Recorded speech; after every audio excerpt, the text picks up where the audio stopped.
ഇവിടെ എന്തുവാടാ പരിപാടി? എടാ നീ എന്തിനാണ് എന്റെ കൊച്ചിനെ ഉറക്കത്തിൽ നിന്ന് ശല്യപ്പെടുത്തുന്നത്? എടാ അമ്പാടി, അമ്പാടിയേ, അമ്പാടി എന്തിനാണ് എന്റെ കൊച്ചിനെ ശല്യം ചെയ്യണത്? ചേച്ചി ഉറങ്ങുവല്ലേ? അമ്പാടി, ചേച്ചി ഉറങ്ങുവല്ലേ എന്ന്? ചേച്ചിയെ ശല്യം ചെയ്യുന്ന എന്തിനാ? എന്തിനാടാ ചേച്ചിയെ ശല്യം ചെയ്യുന്ന?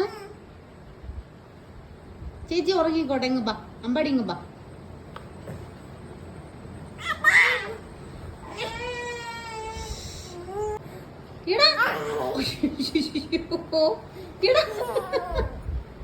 അമ്പാടി